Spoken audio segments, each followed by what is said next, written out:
Olá, meu nome é Isabelle Trevisan Sartori, sou acadêmica do 4º ano do curso de Medicina da Universidade Estadual de Mato Grosso do Sul. Venho através desse vídeo fazer a capacitação sobre as ISTs, o qual é composto pelo meu projeto de extensão intitulado Educação em Saúde na Rota Bioceânica, expansão de informações sobre infecções sexualmente transmissíveis, IST, voltada às jovens entre 15 e 29 anos de Campo Grande, Mato Grosso do Sul, e de Porto Murtinho, Mato Grosso do Sul. Num primeiro momento, trago a informação de que as infecções do trato reprodutivo, ITR, é constituído tanto pelas ISTs, como por exemplo a tricomoníase, pelas infecções iatrogênicas, como por exemplo em situações de pós-aborto, e infecções endógenas, em condições de candidíase vulvovaginal e vaginose bacteriana. Nessa imagem podemos ver o trato reprodutivo feminino, o qual é composto pelo ovário, pela tuba uterina, o útero e a vagina. Nas infecções sexualmente transmissíveis, podemos falar que elas são causadas por mais de 30 agentes etiológicos, sendo eles vírus, bactérias, fungos e protozoários. A transmissão é principalmente pelo contato sexual e de alguma forma eventual por via sanguínea. A transmissão de IST ainda pode acontecer da mãe para a criança durante a gestação, o parto ou a amamentação. A apresentação sob a forma de síndromes, então a gente constitui pelas úlceras genitais, corrimento uretral, corrimento vaginal, verrugas genitais e doença inflamatória pélvica, conhecida como DIP. O surgimento, a disseminação e manutenção das ISTs, ela é responsável pela interação de 3 fatores, tanto pela eficácia da transmissão, que é o fator biológico intrínseco a cada infecção, quanto pelas taxas de variação de parceria sexual, que é influenciada por aspectos socioeconômicos, culturais e comportamentais, e pela duração da infecção. Ela vai ser influenciada por aspectos socioeconômicos, culturais e estruturais, e pela qualidade da rede de saúde e acesso aos serviços. Esses fatores não afetam a população de modo uniforme, existindo grupos específicos que requerem uma atenção estrategicamente mais focada, que são as chamadas populações-chaves. Então, aí estão as populações, os profissionais do sexo, os gays, os travestis, transexuais e pessoas que usam drogas. A prevenção. A prevenção ela é uma estratégia da atenção integral às pessoas com IST, e a gente comenta que ela é a prevenção combinada. Então, ela vai desde a prevenção individual e coletiva, quanto à oferta de diagnóstico e tratamento para IST assintomática, com uso do laboratório, e o manejo de IST sintomática, com o uso de fluxogramas. Você pode ou não ter uso de laboratório aqui nesse desenvolvimento de fluxograma. Indo para a parte mais de prevenção individual e coletiva, a gente tem a informação e educação em saúde, que é o objetivo desse vídeo, que é capacitar vocês para vocês serem capazes de prevenir essa IST. Então, a gente age antes de você ter essa contaminação. Nesse processo de prevenção individual e coletiva também consta o preservativo masculino e feminino, o gel lubrificante, a busca adequada e acesso a serviços de saúde, a prevenção da transmissão vertical, do HIV, sífilis e hepatites virais. Essa transmissão vertical é de mãe para filho, a vacinação para HBV e HPV, a profilaxia pós-exposição ao HIV, quando indicada, a profilaxia pós-exposição às ISTs em violência sexual e a redução de danos. Aqui a gente consta a situação da prevenção combinada com as populações chaves e prioritárias. Isso tudo que foi abordado no slide anterior. Então, imunizar para HBV e HPV, prevenir essa transmissão vertical, profilaxia pré e pós-exposição, testagem regular para HIV e outras ISTs, diagnosticar e tratar essas pessoas que têm essas ISTs. Então, a prevenção em si, ela é composta pelo preservativo masculino, preservativo feminino, os testes rápidos para ISTs, essa profilaxia pré e pós-exposição, quando indicado, e essa vacinação para hepatite A e B. Aqui é a imagem de algumas situações de prevenção, né? Então, voltando a ser jovens, entre 15 e 29 anos. Os casos de AIDS identificados no Brasil, nessa faixa etária, de 15 e 29 anos. De 15 a 29 anos. Em 2010, a gente era composta por 9.989 casos tanto masculino quanto feminino.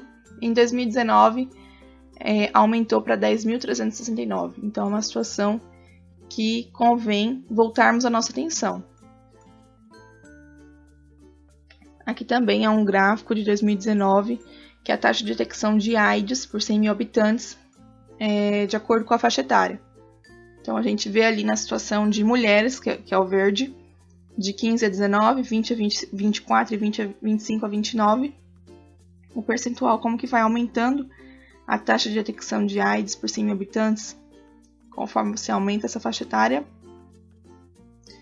Convém a gente elencar também a diferença alarmante entre homens e mulheres, e aí a importância das mulheres se prevenirem, né?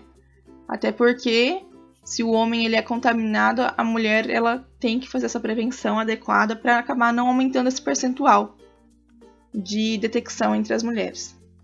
Ainda mais. Aqui é uma tabela de casos de sífilis adquirida.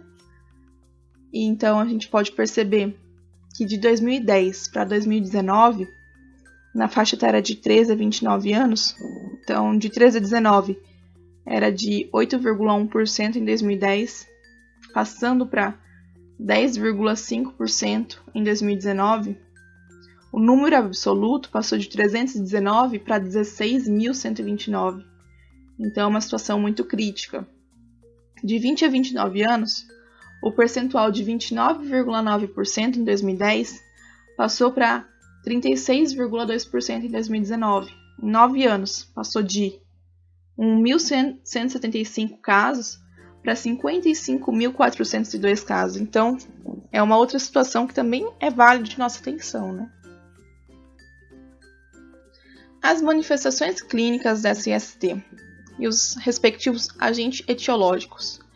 Então, a gente vê ali, nessa tabela, que as manifestações clínicas é composta pela úlcera anogenital, pelo corrimento uretral e vaginal, pela DIP e pela verruga anogenital.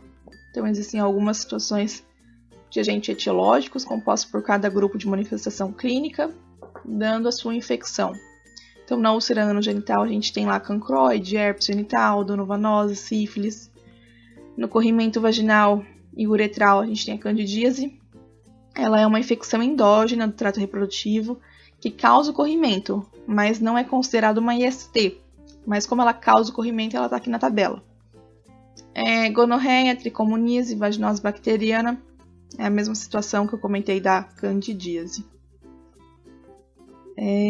Na situação de DIP, a gente tem endometrite, anexite, salpingite, miometrite. E na situação da verruga anogenital é o condiloma acuminado, que não é uma infecção curável, mas só que ela é tratável.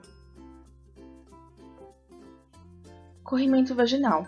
Indo para a situação mais do corrimento vaginal, temos a vaginose bacteriana, que vai ser decorrente do desequilíbrio da microbiota vaginal, sendo causada pelo crescimento excessivo de bactérias anaeróbias. Sinais e sintomas são um corrimento vaginal fétido, mais acentuado após a relação sexual sem uso do preservativo e durante o período menstrual, um corrimento branco acinzentado de aspecto fluido ou cremoso, algumas vezes bolhoso, e dor à relação sexual, que é pouco frequente.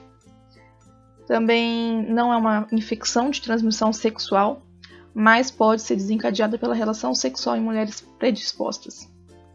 Temos a candidíase vulvovaginal, causada por cândida. Seus sinais e sintomas são um prurido vulvovaginal, que é essa coceira, que é o principal sintoma de intensidade variável. A disúria, que é a dor ao urinar. A dispareunia, que é a dor à relação sexual. Um corrimento branco grumoso e com aspecto caseoso, leite coalhado. Uma hiperemia, que é essa vermelhidão. Edema vulvar, que é o inchaço. Fissuras e maceração da vulva. Placas brancas ou branco acinzentada recobrindo a vagina e o colo uterino. Fatores predispotentes são gravidez, diabetes mellitus descompensado, obesidade, uso de contraceptivos orais, uso de antibióticos, corticoides, imunossupressores ou quimio-radioterapia, hábitos de higiene e vestuários que aumentam essa umidade e o calor local, contato com substâncias alergênicas e ou irritantes, como talcos, perfumes, sabonetes ou desodorantes íntimos, e alterações na resposta imunológica, a imunodeficiência, incluindo a infecção pelo HIV. Temos também como corrimento vaginal tricomoníase, que é causada por Trichomonas vaginalis. Sinais e sintomas são corrimento abundante, amarelado ou amarelo esverdeado, bolhoso, prurido ou irritação vulvar, uma dor pélvica ocasionalmente, sintomas urinários como a disúria e polaciúria, hiperemia da mucosa, colpite difuso e ou focal, com aspecto de framboesa, que é essa imagem aqui seguinte. Temos também como causas não infecciosas de corrimento vaginal o material mucoide fisiológico, a vaginite inflamatória descamativa, vaginite atrófica, mulheres na pós-menopausa, presença de corpo estranho, entre outros. Outras patologias podem causar esse prurido vulvovaginal sem corrimento, como dermatite alérgica ou irritativa, com sabonetes, perfumes ou látex, ou doenças da pele, líquen simples crônico, psoríase. Corrimento uretral. As uretrites são ISTs causadas por inflamação da uretra acompanhada de corrimento. A transmissão é a relação sexual vaginal, anal e oral. O aspecto do corrimento ele varia de mucoide a purulento, com volume variável, estando associado à dor uretral, independente da micção, que é o ato de você urinar, disúria, estranjúria, que é a micção lenta e dolorosa, prurido uretral, e eritema de miato uretral. Fatores associados às uretrites: idade jovem, que é a população que eu estou conversando, baixo nível socioeconômico, múltiplas parcerias ou nova parceria sexual, o histórico de IST e o uso irregular de preservativos. Os agentes etiológicos mais importantes: Neisseria gonorrhoeae, Trachomatis, Trachomatis, outros agentes, também enterobactéria, nas relações anais insertivas, os vírus do herpes simples, adenovírus, cândida são menos frequentes. Atenção! Caso você apresente algum sinal ou sintoma parecido com os descritos anteriormente, procure uma unidade básica de saúde, que os profissionais de saúde das unidades irão ajudá-la. Essas foram as referências utilizadas para a fabricação desse vídeo, a elaboração desse material.